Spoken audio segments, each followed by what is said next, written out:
When you have cancer, it is critical to surround yourself with experts and support of all different types so that you can benefit from their wisdom and draw on their support. It's critical to have a team to support you, and just as critical to know who to have on your team and who to not have on your team. So in this video, I'm going to go through 5 different mistakes that I see commonly made by people that have cancer in terms of who they choose to have on their team. Now, sometimes this is because they just don't know what they don't know, and often it's because they're rushed or trying to save money. There's lots of different reasons here. So I'm going to break this down for you so that you don't make the same mistakes. Now, if you are already on a cancer journey and you have a team, this might give you some insight as to maybe where you have holes or maybe some areas that you want to make some changes.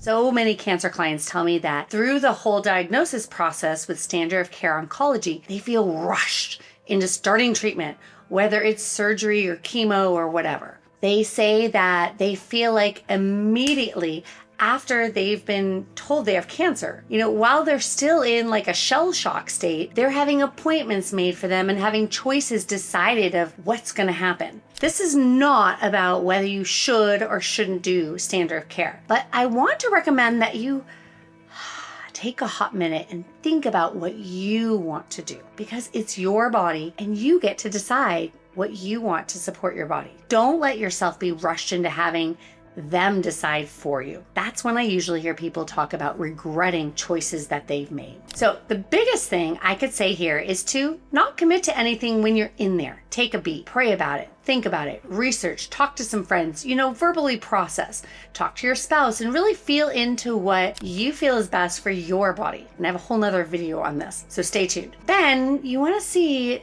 does what I decided align with what's being offered? Will those people that you're considering hiring honor your choices? And quite frankly, most people would do well to get some second opinions, maybe even third or fourth opinions. Now that you're taking some time, just take a minute and think about and feel, how does this person treat me? Am I a number? Are they really listening and hearing me? Are they willing to work with other modalities and practitioners? Of course, if that's something you're interested in doing. What is their system or process? Meaning, who are you actually going to be working with? What is their customer service like? And of course, do you want what they're offering? Because I'll tell you straight up, there are a lot of choices nowadays. You don't have to settle and just put up with the first option that you're presented. You don't have to just pick the person they assign to you. And you don't have to have just one option. The second mistake that people often make when they're choosing their cancer team is they just DIY the whole thing. They feel strongly they don't want to do standard of care for one reason or another, and this has nothing to do with judgment on that choice. It's just that they're stepping outside the system, so instead, they just decide to go off with the internet and the experts that are giving generic advice and selling products they are saying, and literally not have anyone overseeing the things they're choosing. Now, when you're dealing with the emotional trauma of having cancer and the fear of dying, it's really not the time to also become a cancer expert. Just so you know, it's common practice that even when you are a practitioner, you still find another practitioner to work with so that you have outside eyes on your case and don't miss something. I sure did this. And we have had many practitioners go through my program, from radiologists to nutritionists, because they know they want support through this. Now, some do DIY with a practitioner of some sort. Kind of the same thing. They're mixing things though. And I would say the internet's a great way to get a feel of things and to learn about new modalities. But you still want someone that can look at your specific situation, that has experience and can give you thoughts on what it is you want to integrate into your protocol and if it would be appropriate for you specifically. Why? Mainly to save you money and time if it isn't a good idea. If you're doing it DIY, it can quickly become expensive, very expensive, and still not get the results or peace and confidence that you're on the right track. See, this approach is not personalized at all. It's kind of like throwing wet spaghetti at a wall and just hoping something sticks because you don't really know what you're throwing or what you're aiming at. You're listening to marketing hype, the testimonials, the compelling descriptions, and really don't know if this is going to be what works for you. And while it may seem cheaper because you aren't paying an hourly rate of, thousands of dollars, it may be more expensive in the long run, especially if you choose wrong. So make sure there is a plan and a methodology behind what your choices are. It's not just who has the most compelling testimonials in marketing.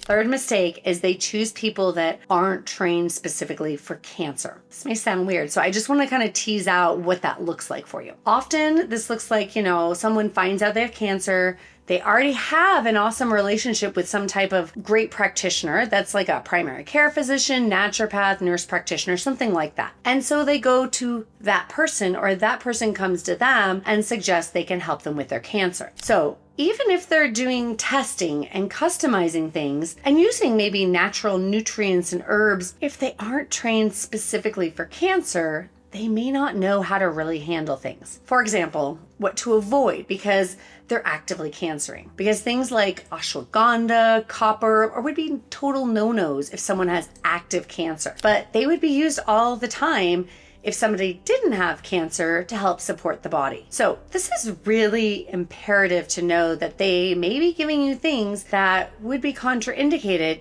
just because they don't have cancer-specific training. Great practitioners, just not for cancer. It's important to recognize that different types of practitioners have different things they learn about and they're used to working with, and even more importantly, that they do not know what they haven't learned and haven't worked with. I have another video with questions to ensure you don't pick the wrong practitioner that dives into this aspect a little bit more. The fourth mistake people often make is that they're assuming what things mean without asking. And you know what happens when you assume. Okay, so they're drawn to things that say the words integrative or natural because they're assuming this means the person is trained in herbs or nutrition or something along those lines. And oftentimes there's a lot of greenwashing in the cancer space. What does this mean? Greenwashing is where you're using labels and terms that don't have any specific definitions or credentials with them to help people be more enticed to use your services, specifically by making them appear healthier or more natural. This happens a lot in the cancer space. Just because someone says they're integrative or natural minded does not necessarily mean they have any training in those areas or that they're actually going to do that. Often what I see is that there are medical doctors or naturopaths that say they work integratively and they're really just adding some supplements or some IVs to help with the standard of care symptoms. It's not that they're actually integrating anything. They're not using herbs and nutrients to address the root cause issues in the body. They're just trying to treat some symptoms, which is the same philosophy as standard of care. So if you want that philosophy congruently through all of your treatment, that's great. But if you think you're getting some standard of care, make the tumor grow away, and you want to get to the root cause, just know that you need to watch out for this. So another way this shows up is that while the practitioner has training in natural remedies, they often opt to use prescriptions as a first route. So if you think you have a natural practitioner and then they just keep prescribing drugs to you, you may get a little frustrated and may think that there aren't any natural options. Another thing I see often is medical doctors who are not trained in using herbs are giving huge list of supplements that are known to be good for cancer. Why is this bad? Well, first off, these are enormous lists that I see my clients coming to me with. And additionally, these may or may not be good for that specific person. See, there's no testing or personalization, but since a medical doctor said to take it, it must be good, even though they have not been trained in using those. All right, and the fifth and probably the potentially most harmful mistake is that they're doing all sorts of adjunctive therapies without discretion and without testing. So Let's start with what are adjunctive therapies. Adjunctive therapies are the big sexy things that you hear people talking about that are good for cancer clients. Things like IV vitamin C, mistletoe, hyperbaric oxygen, ozone, these kinds of things. Now, these are all fantastic therapies and I recommend them to my clients all the time, but only with testing to see if it's appropriate. The testing is very important in order to see if people are in the right metabolic state and able to handle the treatments, especially if you're talking about oxidative therapies. So many therapies that are good for cancer, including chemotherapy and radiation, work well because they're oxidative. Now, if cancer clients are too inflamed, this can be like pouring gasoline on a fire, and it will not make things better. It can actually make things worse. And I have seen this and experienced this firsthand. Now, often clients try adjunctive therapies,